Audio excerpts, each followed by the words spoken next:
Let's sing happy birthday. We'll do the first chorus.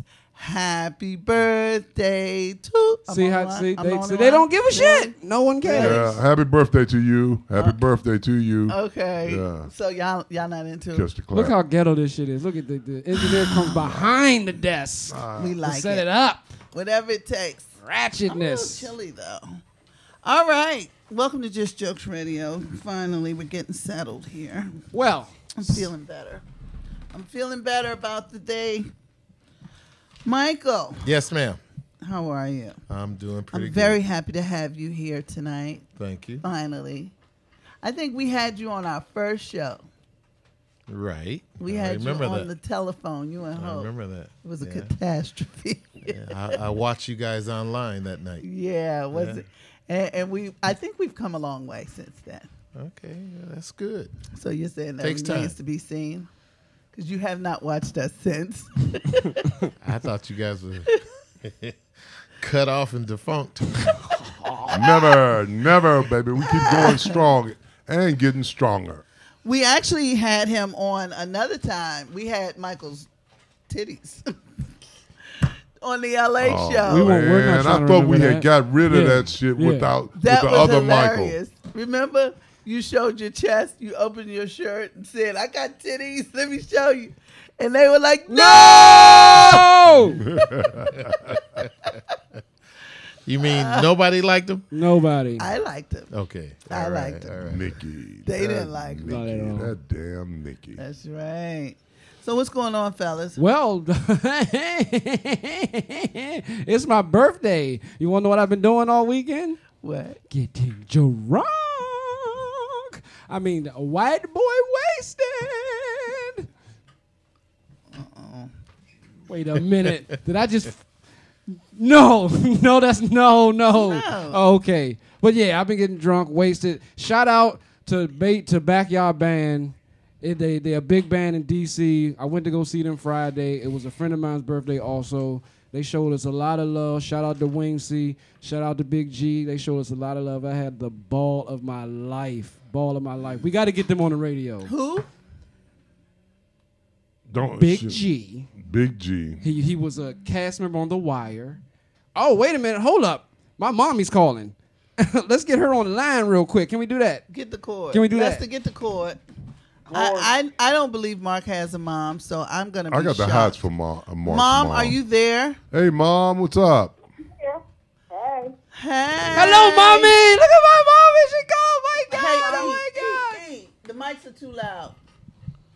Yes, Sorry. This is Mark's mom. Hello, everybody. Hi, Mark's mom. Hello. What's Hey, your Mark's- name? Hey, you cut me down all the way. Whoa, it's not all the way. whoa. My mom is on the line. I was telling you, Show cut me some down. respect. You need to turn Mark's mic down. Mark is the one over It's talking. my Testing, birthday. testing. Damn, they turned me all the way off. Yeah, that's good. Yeah. Oh, my we can God. Hear you, Mark. We can hear Hey, you. Mark's Hey, mom. With my mother here, you turned me all the way off. Mommy, how are you? I'm excellent, son. How are you? I am so great that you called, Mommy. You made my day earlier with the 2 texts. You know, my mom texted me earlier and said, I am so glad to be your mother.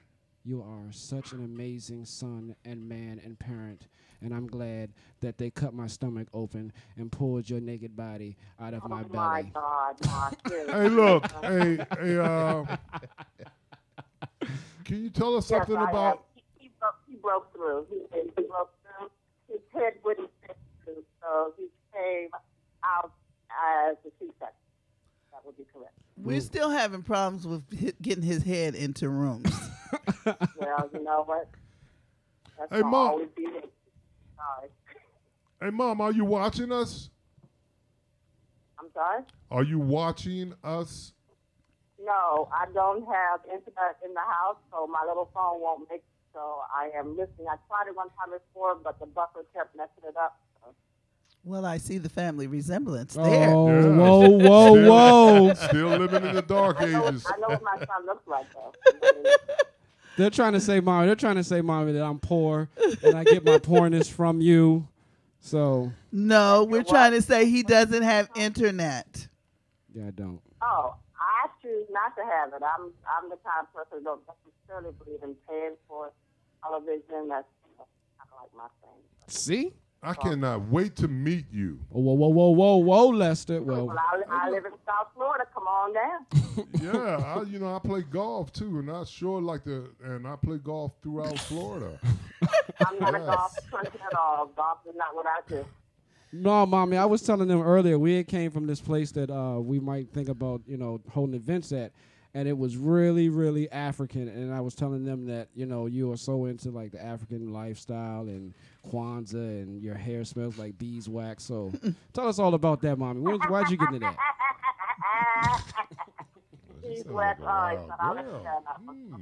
Yeah, I was just telling them all about that, Mommy, but I thank you for calling me. They didn't believe that I had a mother. They thought I was just spat out into space, but well, you are from outer space. I will agree, but you do have a mother. Damn.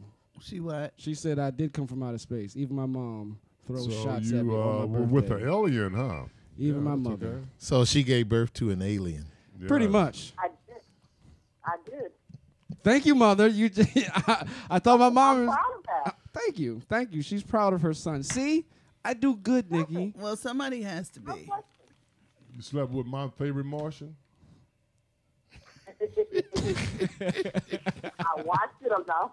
Yes, I did.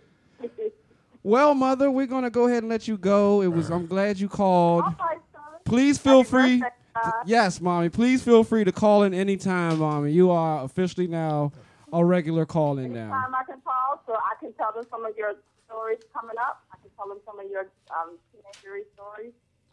No, we're not interested. We're just interested in where you live. Yeah. You can tell the stories, Mommy, but some of the stories I might have to. I'm gonna have to run through you first of all. Give us the worst story. Like what age did he Don't stop? give us. Don't. Like what age did he stop peeing in the bed? He hasn't stopped. 14? 14. Oh. Whoa. He's still a bedwetter. Did he have a mustache at 14? Did he have what? A mustache at 14. When did you discover he liked men? Oh, then he was still a little boy. No, it was. He was still playing with toys. The bathtub at 14. Not with Shit. Whoa. and little men playing with his little toys in the tub. Oh my. Did he play Bite the Bubbles? I thought you had forgot. I thought you had forgot about that, Mommy. That I was still. I must. That was the highlight of my life. Playing with the little men in the bathtub. I must confess, I still play with G.I. Joes and all that to the age of 14 in the tub. Yes. Action figures, all that. He still plays with them. Yep. He plays with real men now. Oh! You see how they treat me here, Mommy? I don't get out of it. You see how they treat me here. That's okay. It's a part of life, my son. Get over yourself. Yes. Right. Get over So is your yourself. mother married, single? There you go. Ask her. There you go. Are you married? I'm single. Oh, you should text us a picture. Yeah. He I'd has like to a see what you. picture. Oh, let's see. Yeah, I'll show you creeps a picture later. Look at you two already saliving at the mouth. Hey, what part of Florida you live in, Mom? What part of Florida? I live in outside of West Palm Beach. So I'm an hour from Miami and an hour from Fort Lauderdale. Does the city have a name? Okay, bring it He out while has a name Mom's called on the phone. Lake Come Worth. on. Lake Fort. Lake Worth. Mom? Lake Fort Worth. That's where my mom Mom? lives Okay. at. Mom, we have a cake for Mark. We're gonna sing happy birthday, but these fellas didn't want to sing to him. Would you sing happy birthday to Mark? Yay! As we present him his cake. Yay! Sure. Lester, take the cake so it can be on camera. Thank you. They bought Thank him a you, Job. Safeway cake. Yeah. It's Are an y'all upside ready? down cake. On account it fell. You turned upside down. Go, Mom. Let's go. Okay. Happy birthday to ya. Happy birthday to ya. Happy birthday. Oh, now you want to sing, Lester? Happy birthday to ya. Happy birthday to ya. I'm so glad you're mine. Happy birthday All right. to ya. Happy Nice. birthday to ya. Yeah. I'm so glad you're mine. Happy birthday, son. Thank you, Yay! mommy. Thank you, Mom. now I'm- Please call us back. Now I'm getting ready to blow out the candles, mommy. Okay, we're getting ready to blow out the candles right now. right. 1, 2, 3. Yay! Mark, were those ashes that came out of your mouth? Oh my God! That was spit. He got it on Lester's fist. Damn, man. Happy birthday, Mark. Thank you, guys. I love you guys. Bye. All right, mommy. I'll talk to you later. Bye. Love Bye, you. Mom. Enjoy Love you. yourself. Can't wait to meet you. Okay. All right, was now my let's see that mommy. picture. That was nice. Let's see the picture of Mom. Let's see your picture. Both of your you mother. are acting Guys. pervish right now. No, we're just being men. Let's see the picture. Now, let's see the I picture. want to see the resemblance. If there's a resemblance, I want to see it. Oh, I can't get on Wi-Fi right now. She's on my Instagram page. So follow me on Instagram at MarkC80. If you want to take a look at my fine, sexy mama, you can follow me at I can get on his MarkC80. Instagram. And you will see my lovely, sexy mother. I love you guys. Thank you guys for the cake and all that. I had no idea. Even though I guess it kind of was like messed up on some people's parts that you want to surprise me, but I do love and thank you all for, the cake on my birthday. It really I'm made thinking my of a day. word here, Mark. Thinking of a word. No. About to say. But this has been awesome. This has been Okay, awesome. go and Mark. You didn't give me any of the stuff though. I see the way you wanted me to write You it. gave me just some crap. I didn't give you crap. But since we're on crap subjects, the segment that we always do called WTF. Look at you. This week, since I think we should honor new baby Northwest, You're too loud. I think it's my birthday. I think Sit up. Yeah, go. Give me a man. knife so I can cut this fucking. Jesus Christ. I think in the honor of Northwest, I found a bunch of celebs baby names that I think Oh are no, we not. hilariously. Oh my God. What are you doing? You just what? See, that's what I'm saying, Nikki. You tell me to roll with stuff, I'm rolling with I it. told you we weren't rolling with that, but you. What just we go- rolling with? You gave us nothing but that. Yeah, because I that's was looking because at the list and I was like, He what gave the us fuck? nothing but that. The list Mark, is what the fuck? He got all baby names. yeah. Okay, do a couple, Mark, and then let's move on. All right. Okay? Go. I found this pretty funny. Celebrity chef Jamie Oliver. He named his daughters. He got 3 daughters. He named one Poppy Honey, the other one Daisy Boo, and the other one Petal Blossom Rainbow, and then his son Buddy Bear. Buddy Bear. Those are typical West Coast names. Okay, but Buddy I told you Bear. two things. I don't care about any of these people, Because they're with white. the exception, Except with for the exception Erica Badu. of Erykah Badu. I know it. Everyone else on this list is white, Yes. including Jermaine Jackson. And the point I'm trying and the point I'm trying to make is that I think that when you go I don't give a celebs, fuck what they call their kids. Me either, Mark. I mean, that is important to you, and why? because of Northwest being named Northwest, Because he's And that's going to affect you how? it was fucking social news. I'm a social media fucking nut. It Okay. was Okay. hilarious. This week at Layla's Lounge, it was a fantastic show. I was really impressed. I was happy.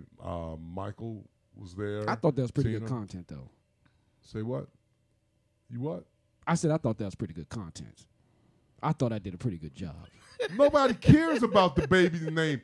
Fuck those babies. Yeah, okay, I said it. You did say it. Fuck Wait to see those his mom. babies. Jesus, Michael doesn't get anything else right now but seeing my mother. I want to see her too. When you see her, you're gonna like my mom. You're gonna like my mother. I know, Really? I like her singing. Pastor. Okay, She has a so good use of her. Mark, mouth. why don't you go ahead and conduct your interview of Michael? I can't until he sees my mom and is focused. Yeah, I don't want to walk out. Right. Oh no! That's his mother or grandmother. Oh! Shout out to Big Mom. She just fell over too, man.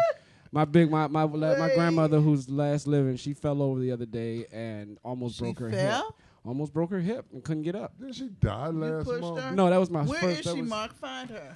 Didn't your You mother- pushed her? Which mother died? That was My grandmother on my mother's side. She I passed thought away. she came back to life. That was Sweet Mama. Okay. She passed away. There That's you go. his mom. That's my mom.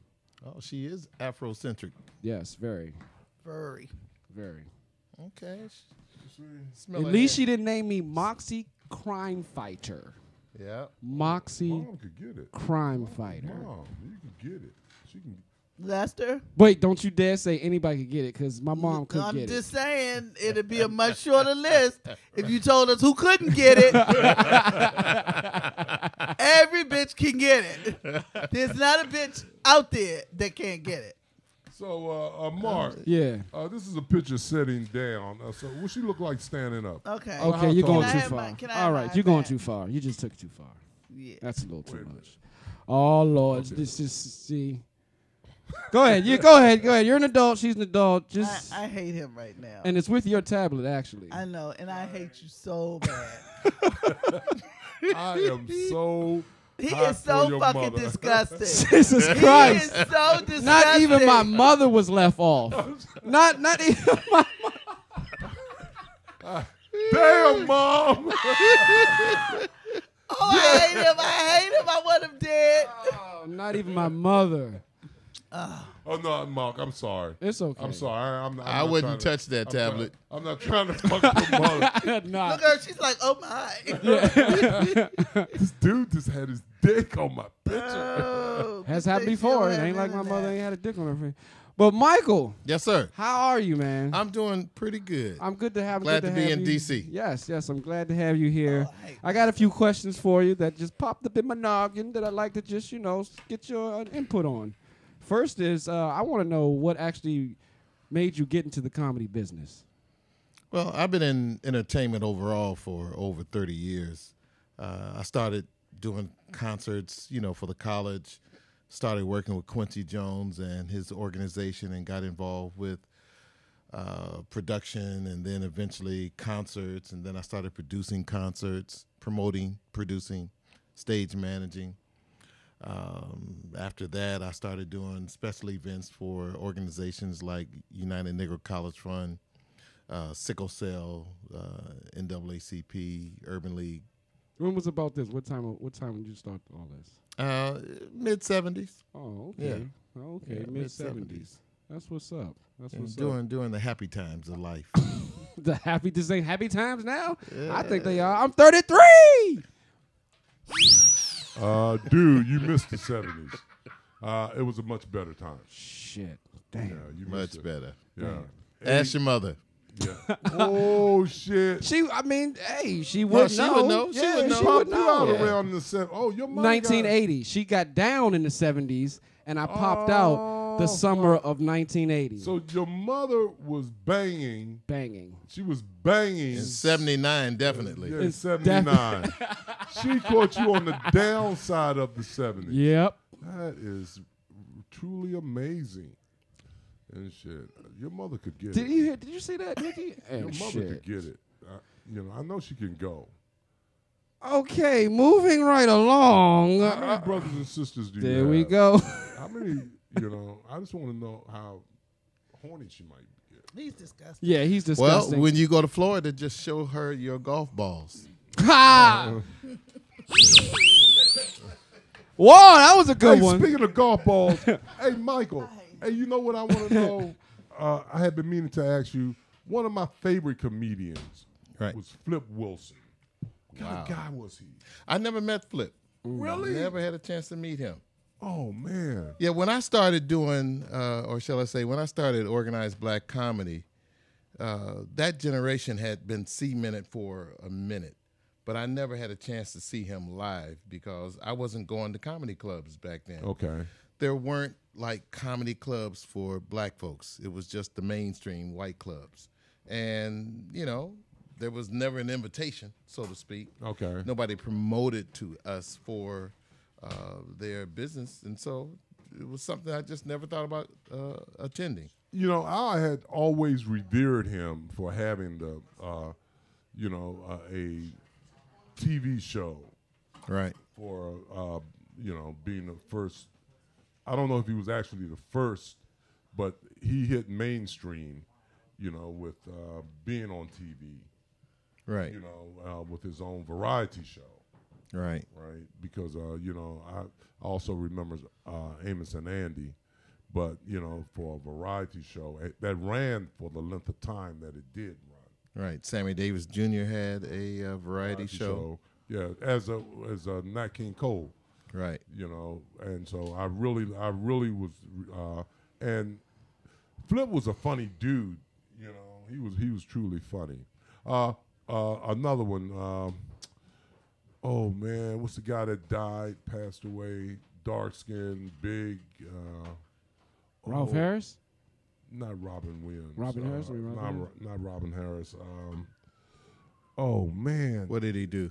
Oh man, he was just in a movie with was that Morgan Freeman where they were Soul Man? What was it? Oh, Bernie. Bernie Mac. Oh, Bernie God, Mac. Yeah. How was Bernie Mac, man? Bernie was truly an extremely nice brother. Funny comic, down to earth. Right. I met Bernie probably I would say 87, 88. There was a NBA All-Star, Right. week in Chicago, and Robin Harris and I flew down there just for the festivities to hang out, and that's when I met Bernie at a club he was, performing in. All right. I had heard that if correct me if I'm wrong, but I had heard that you actually started the first all urban comedy club in Atlanta. Am I on the right track? Well, it wasn't urban; it was black. Black. Oh, okay, excuse me. I'm sorry. We call it urban in 2013 because we like to be politically correct. Because you mixing everybody together. Okay, but, but it was black. The first black comedy club. Right. How did that come about? Because that I would have figured. I mean, at least it would have been like at least one guy to already like do something. But for you, that is amazing. For you to be the first guy to start it off in Atlanta. Well, I would have figured there would have been somebody else before me starting the first organized black comedy club in the country. But obviously it wasn't. I happened to be that one. Wow. Because I recognized more than anything, we didn't have really an organized front for just black comedians to flourish, have a place to call their own. Right. It's like having a home. Right. Where they knew they can get up all the time. They knew that they didn't have to worry about being told, can you tone it down? You're a little bit too black. Meaning, they didn't have to worry about wearing handcuffs at my club. Okay. They could just be who they were. Right. So when I started my LA club, it would be about 4.5, almost 5 years later that I would open up my, actually, I started another facility in Oakland 2 years later. And that turned out to be not really as great as I had hoped because one of my younger brothers was shot and killed, and I just never put forth a lot of energy into that. So I think that lasted almost a year before I just decided to just let that go, come back to L.A., and plan my next, opening, shall I say, my next venture, which was to open up a club in Atlanta. Oh, okay. What were some of these names that started out or came through? Because I mean, if there was no black outlet for some of these comics, I'm going back in my head and I'm thinking like, well, then these guys had to come through. So I want to know who were the people that came through who finally saw that, hey, wait, we got somewhere we can actually do comedy. Who were some of these? Well, anybody that you can think of came through my club. So let's talk about Bernie Mac. Let's talk about J. Anthony Brown. Wow. Damon Wayans, Robert Townsend, Keenan Wayans, Tommy Davidson, Martin Lawrence, Monique Samore, Bruce, Earthquake, D.C. Curry, Doodoo Brown, Jamario, Pierre, Guy and Joe Torre, Kim Whitley, Myra J. Damn. Just everybody. Yeah, just about everybody. That is because amazing. Once again, I was the only major outlet.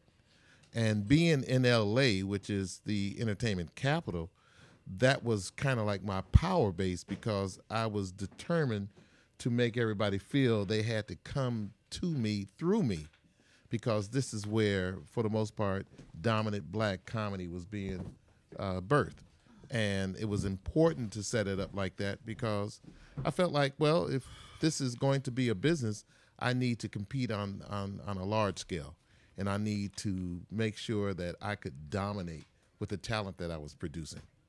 How long before they started coming? They started coming probably within the first 3 to 4 months because I wasn't trying to keep nothing a secret.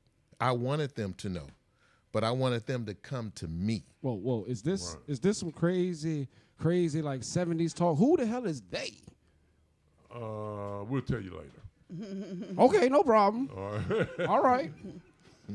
I'm 33 again, everybody. So I guess usually, the reason why I asked you that question was, once something starts going like that and it gets mainstream, they usually want to take it over or buy it from you or start to pick it clean. Right. Yes. Yeah. So how did you prevent that? Well, I couldn't. I couldn't. One thing I was definitely not trying to do was to get in anybody's way, meaning everybody had a right to have a career in this business. So whereas I tried to keep it as pure and black as possible, I knew ultimately the industry would come in, see the talent, and start picking from it. Right. It was unfortunate that some of the ones that I had hoped would have stuck around for a little while didn't, because one of the things that I did say, once the entertainment industry, the so-called white man saw what I was doing, he definitely was going to come and try to get his slice of the pie. Right. And that's exactly what started happening, because now you got this hotbed of new, exciting talent that nobody knows anything about. And the fact that you have all these black folks breaking down basically my door every week to get in, that had power. That said something. Right. So they wanted to know, what was this? In other words, now there is this market that didn't really exist now coming to life. And it's starting to basically spell dollars and cents for a lot of folks. When you say white man, do you mean Russell Simmons? No, but, he had help. He couldn't do it by himself. I mean, if you have ever read his autobiography, he will say in, I think it's page 126, 127, how he came to the Comedy Act. That's where he got the idea for Def Jam. Do you? Because, I'm not trying to brag or throw ego out there. Right. Somebody obviously had to have started it. Right. I just happen to be that one. That's right. Because I recognize the opportunity, but more importantly, I recognize the responsibility to my race as an individual. And so that's what passionately pushed me in that direction to do something for our people on like the highest level possible, because I felt we needed to have our own. We needed to have something that nobody dictated to us, to tell us what to do, how to do it. We didn't need all that. right. And that's why I try to keep it as pure as possible, because a lot of or some of the black comics that were doing some of the white rooms and or being told by some of the white producers, agents, managers that the Comedy Act is okay, but you need to come over to the white side of town because without us you can never really have a career. He can do a little bit for you, but he can't do great things for you. And unfortunately, some of them succumb to that. To the bullshit. So, Go ahead. what I wanted to know also is, how did you recognize someone with great crossover appeal? I mean, that can encompass, that could do a stadium. I mean, could you recognize that, or did you? Well, that was something that just kind of evolved. And in order to do a stadium, you have to have an audience. Right. You have to have an appetite for folks that want to buy that kind of a ticket. You see, none of that existed until black comedy truly became almost mainstream and exploded because prior to, I say about 1992, about 93, that's when comedy started to really spread and explode, because now you have Def Jam on HBO, Right. and you have Comic View on BET. Now everybody is getting comedy straight into their living rooms, Right. every day of the week. And these people who were kind of like local in certain cities are now exposed to the whole country and to the world. So demand for these individuals were like, that was the hottest ticket in town when they came there. So a lot of these people were seen for the first time, and the audience for the first time was going to big major comedy concerts. Right. Yes, Richard Pryor did numbers like that, not big stadium numbers, but he did major numbers when he was doing his thing, but he was kind of like by himself. But when black comedy truly was recognized as a force to be reckoned, that's when it truly did explode. Okay, one more question, then you guys can jump in. How do you feel about Second City? TV? No, the comedy joint up in New York. I mean, it's did you just ever go there? no, I've never been there. Is he- I mean, I know about it, Yeah, but he's talking about Second City, the improv thing. yeah. I mean, it has its it has its place. Obviously, Okay. it's produced a lot of good talent. A lot of good talent. Yeah. A lot of good talent. Like Gilda Radner, Eddie Murphy,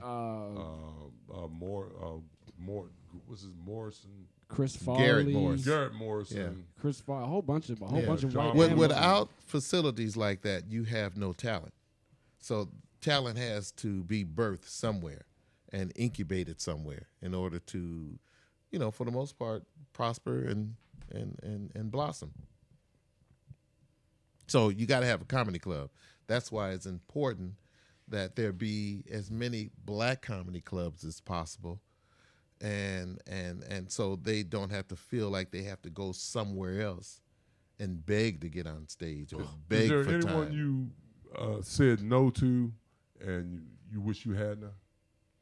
I never said no to anybody. Damn. Really?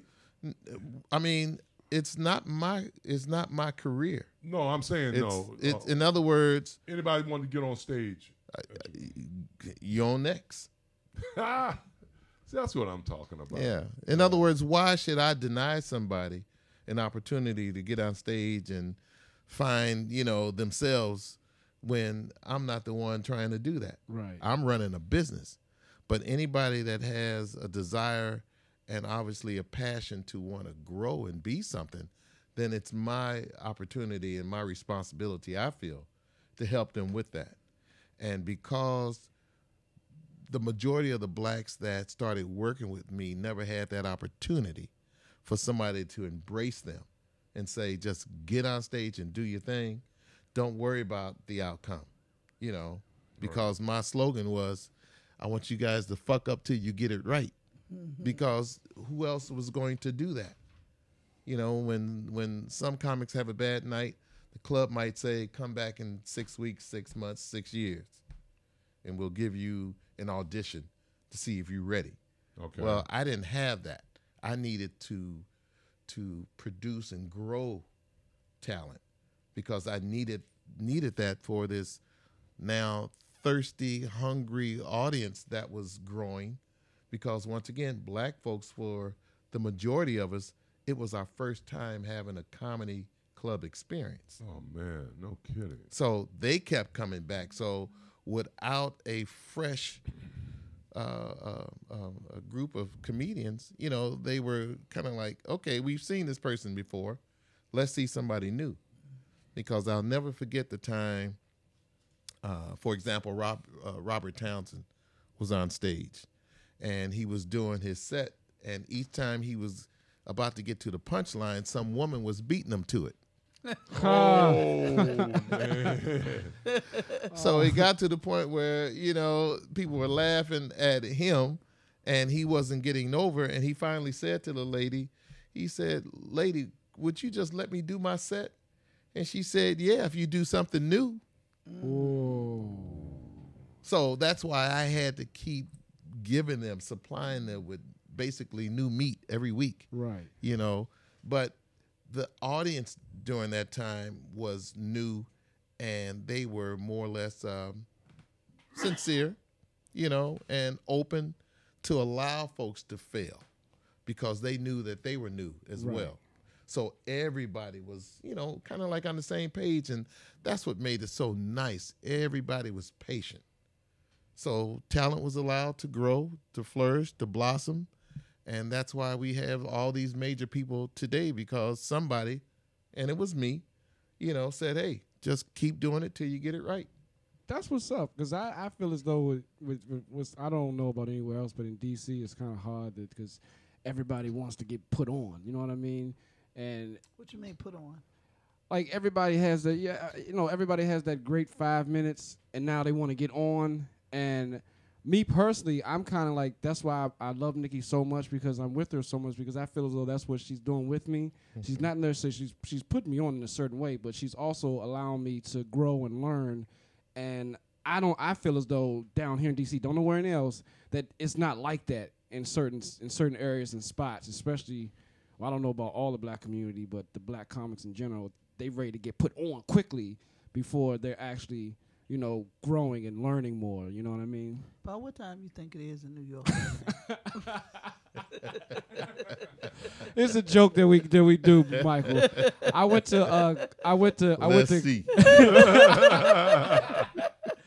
to Gotham Comedy Club for a convention, and me and another co-host used to be on the show named Alex Starr. We were actually in a restaurant, and I had never been to New York. I'm excited. I just came from Gotham. I just met the owner, got great information, and I'm like a tourist. So I looked at Alex, and I say, Alex, what time you think it's in D.C.? And before I could finish, I was like, shit, we in New York. It ain't but 4 hours. He was like, yeah, it's like 3 o'clock, dog. And it was like 7 in the evening. It was like 7, 8 in the evening. I was like, of course. But that's me being me. But I know with your generation, I'm noticing a lot of your peers don't have 3 minutes, but expect, you know, to be put on, to be treated as though they've been in the game for 10 years, and demanding all this when they don't have it together yet. Right. And, you know, you just got to get it together. The unfortunate thing is it's not a organized effort to really be patient with a lot of folks, you know, help them grow. A lot of the promoters and the little spots around town, for the most part, they want ready-made talent. Yeah, they do. Or they want their buddies. It's cliquish in a way, you know. So, you know, unfortunately, it's not a good time, you know, for folks to really you know, get their acts together like they really could, because they don't have places to really go. I think the talent here, from what I've seen, and granted, I haven't been in the game as long as some, but from what I see, the talent here is so arrogant that they miss the opportunity, because there's nobody really bringing the lesson part of it that you talked about. And, you know, everybody has this false sense of entitlement. And I don't know where it comes from. They get one laugh one night, and all of a sudden they fucking superstars, you know, or they open for a big name act, and all of a sudden they superstars. You know, the shit wasn't funny, and it wasn't funny when you open for the big name act, and it's still not fucking funny. And they think that is making it. And, you know, oftentimes what happens is, you know, they want you to have a sense of reverence for them as a result of them opening for a big name act, even though this shit still ain't funny. I mean, and there's nobody saying you need to work on this or you need to work on that and you need to, you know, do this or do that. And they lie to one another. They lie. I see a lot of that. Oh, all the time. They lie. They just lie. Man, you killed it, dog. and I'm sitting there like needing a shot of fucking intravenous shot of coffee, you know, Hey, just look. to keep my eyes open. Hey, I gotta see- I have another question though. I have a question. Go ahead. What is the funniest shit you've ever seen? Wow. I've seen a lot of funny shit. This show is funny. But I think one of the funniest moments that I have to sincerely reflect on was a time when Robin Harris, who was perfect, I mean, he was the king of being able to talk about people and make them fall in love, you know. And he used to talk about people so bad they were scared to get up to go to the bathroom. They were scared to go outside, you know, to smoke a cigarette. In other words, they didn't want to come in late because they didn't want him to get them, even though they loved it. Right. So one night, I think John Hinton, who played on Living Single, was scheduled to be the next comic to come on. And I told him, I said, hey, when Robin brings you up, at some point I'm going to interrupt you early in your show because I need to make an announcement. So just know that I'm going to do that. So I told somebody to get Robin outside and make sure he stayed outside. So when Robin got off and John started, I jumped up on stage and I grabbed the mic and I said, hey everybody. I said, it's your time this time. And I know you guys are tired of Robin talking about you, you know, just dogging you. So what I want you guys to do, when he gets back on stage for 5 whole minutes, no matter what he says, nobody laughs. Oh my God. The great Robin Harris. Nobody laughed. So when John finished up his routine and Robin came back and got on stage, you know, he's being his old cocky self. And he told a joke and everybody kind of like giggled, you know, because I knew everybody wasn't going to be in sync right away. Right. So once he noticed the laughter wasn't like he knew it was, because he just knew that was a good joke. Right. And he didn't get the reaction. You could read in his face where, okay, that one didn't work, but this one will. He told another joke. This time, nobody laughed. All of a sudden, panic hit his face. And I mean, real panic. So he said, well, fuck, them two didn't work. This one's going to work. And when he told the next joke, nobody laughed. He looked at everybody and said, fuck all y'all. I don't give a fucking none of y'all laugh. You know, fuck y'all. Who told y'all not to laugh? Everybody hit the floor laughing.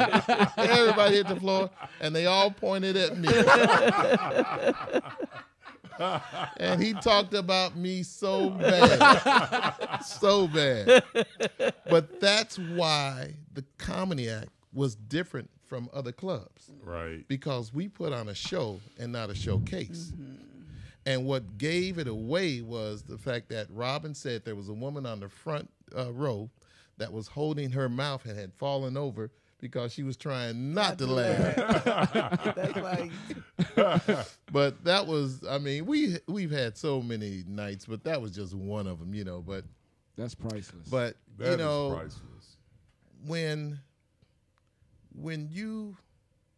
earlier tonight when we just left the other spot, and one of the comics said that the show is going to end right at 10:30 because a show is only supposed to last from 90 minutes. Yeah, because people's attention span. I said, well, you know, I'm used to doing, when I first started, 8:30 to 12. Wow. You know, and nobody would leave. Wow. People stayed till the end. And I also mentioned that on some of those nights, we may have had 10 to 12 comics. And of that 10 to 12, it was people like Tommy Davidson and Sinbad and Damon Wayans and Keenan, you know, who was doing stand-up at the time. Robert Townsend and Ricky Harris and Louis Dix and some of those other folks that were just starting to really get into the show. But no matter how much time they did, Robin did more, because Robin was the show and everybody else was the intermission. Mm-hmm. So when he introduced the next comic, that's when everybody got up to go outside or go to the bar or go to the bathroom. And they was back in their seats by the time he came back. Yeah, because they didn't want to be talked about. But my point is that you give people more than their money's worth, they will love you and they will come back. That's right. And that was the one thing that I established, because what I see now is that the folks that are doing comedy now, doing this format, is kind of locked into what the other mainstream clubs do. Not just Jokes USA. I ain't talking about y'all. But I'm saying that because that's what they are used to doing. Right. That's their formula. Right. But we aren't them. We give people more than their money. I gotta bring this, because a piss poor place that I went to on was that Friday night. It was just like they browbeat you. You gotta buy these 2 drinks. That was the Baltimore Comedy Factory. Oh my God, that place was just so jacked. Mm-hmm. And that's not how you treat people. People leave there unhappy. It's just they cultivate a negative vibe, and I had sworn off that. And if were it not for your friend being there that night, Paul and Mooney, us going there, yes, the great Paul Mooney, I would not have gone there, and I broke my vow of celibacy to go to the fucking comedy. Well, you might have to break it again because Keenan's coming there. I know, and I need you to see him, and I will see him. Yeah. Only for you, Maverick, but. Yeah.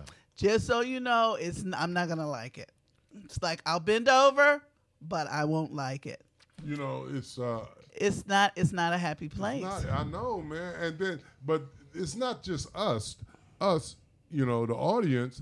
I saw how stressed the wait staff were. Those people were. They know they got to get those 2 They drinks got to get that. They got to, and they probably take it from them if they don't get it. They might take it out of their money if they lose money. I mean, they're just not nice people.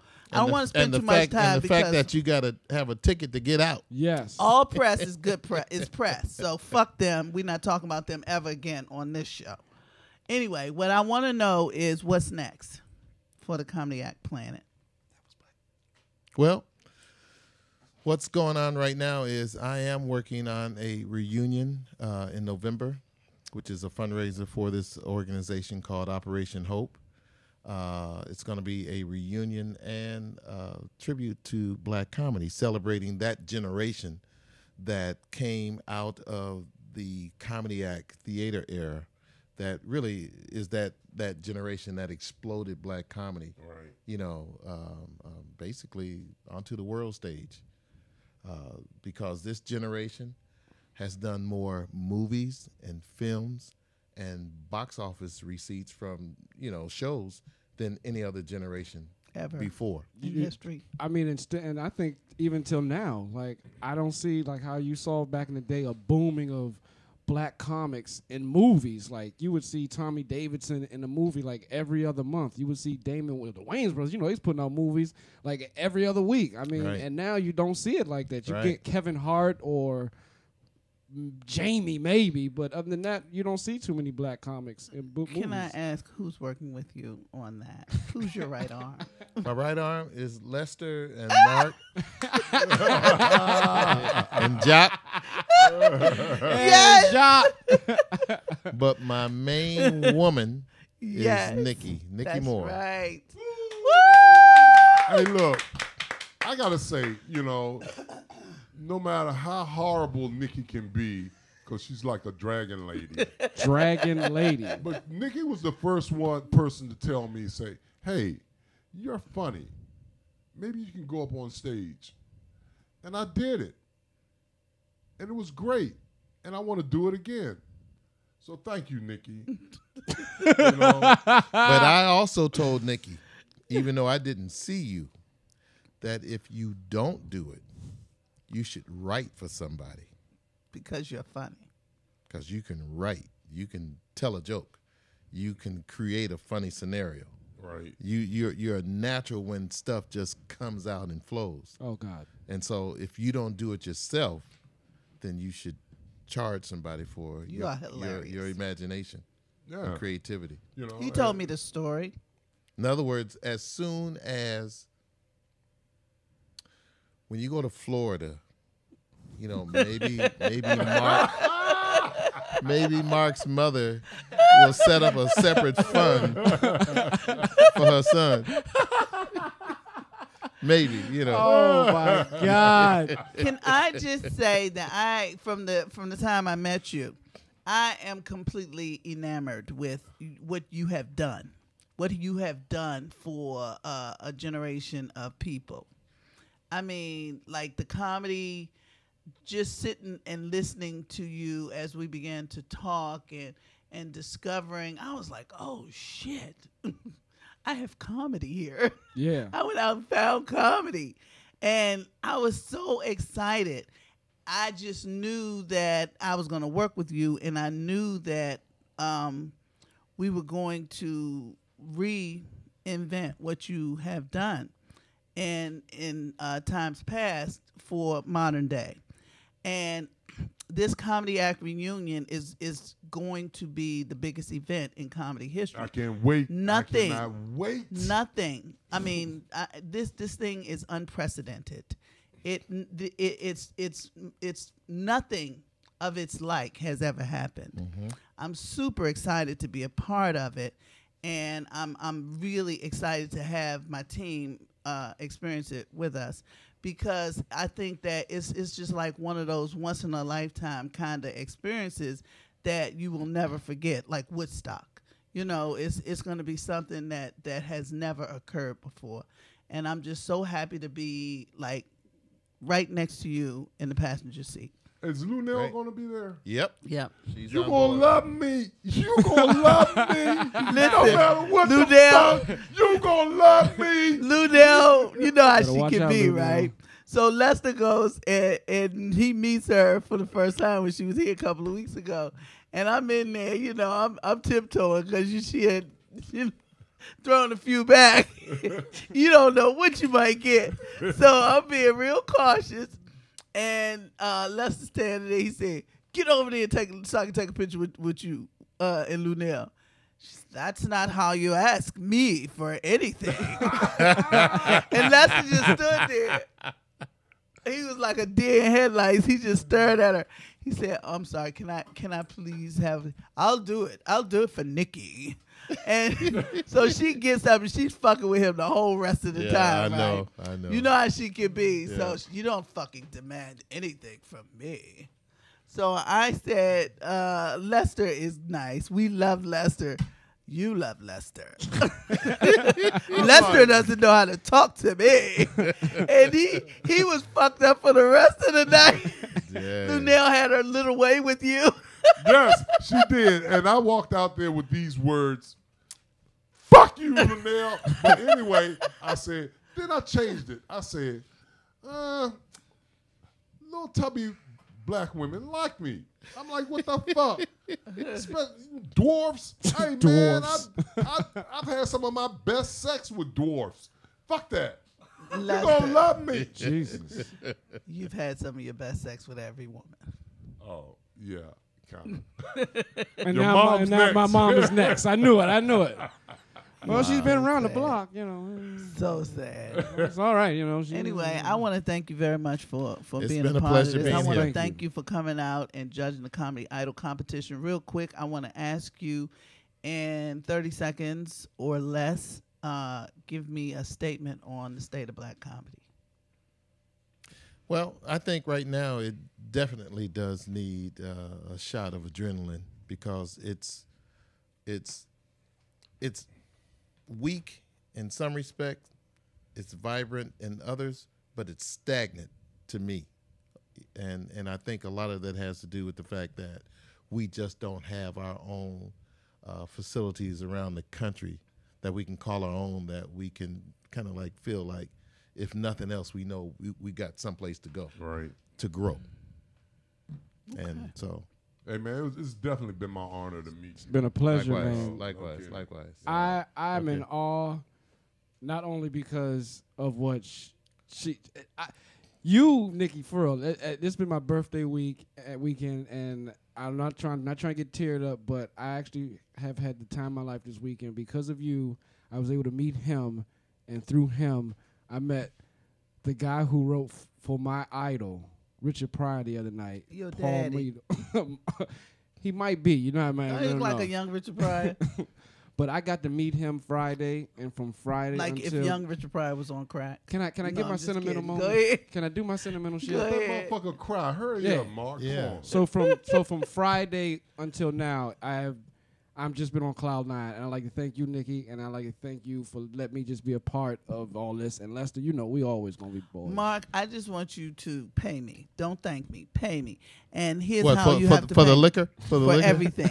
This is what I want you to do. I want you to treat me like I'm your other mother. And when I get old and decrepit, if I'm not doing well, I want you to fucking take care of me. Or you'll be in the West Wing of the mansion. I don't want to be on welfare, and I don't want to eat Murray's. You'll be in the West Wing of the mansion, but Murray's is still. I love the If fish you gonna steaks. eat- If you I don't care how much money that motherfucker get. You eat You Murray. eat Murray, yeah. Murray steakhouse shit. You definitely eat Fuck Murray's. that. You gonna eat Murray steakhouse. I want to give a shout out to E. I'm sorry I was such a bitch when I came in, but I'm still fucked up with the disgusting state of this goddamn building tonight. And I want to tell that to Boom. DJ Boom, we need to talk. But I love you, E. Shout out, love you, E. That's good. Boom is a jackass for having this building like this tonight. Hey, it's under construction. No. I'm These sorry. disgusting I take that couches back. should be in the trash. There's no toilet tissue in the bathroom. Why? I'm upset. So you went to the bathroom and didn't wipe. No, he found me some. Thank you, E. E You rocks. better found her something because she cannot leave out of here with them streaks on them drawers. I missed half of the Mavericks interview because I was stuck in the bathroom Wow. waiting for toilet tissue. Well, you know, if you was in some countries, in some countries you use your left hand. I did. Oh. Ah, Damn. I smell bacon.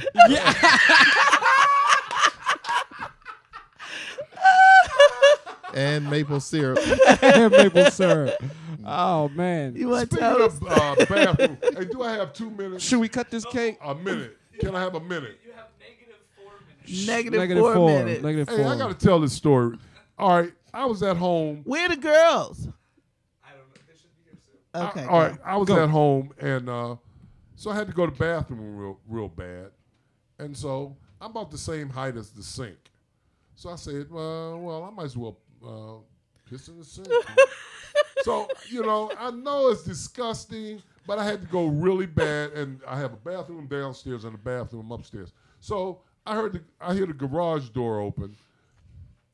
It's my old lady. She's coming through. And being my age, I can't stop the piss. I go ahead and shove the little fellow back into my pants. Oh. Can't stop the piss.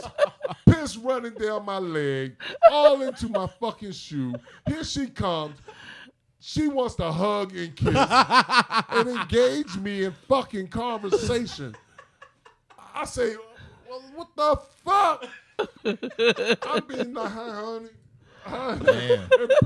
Damn. It's just rolling down Into your socks. into my sock. Squish, squish. I had on fucking waterproof golf pants, and the shit is just like flowing down my leg, and I'm walking away Lester. squishing. That was Thursday?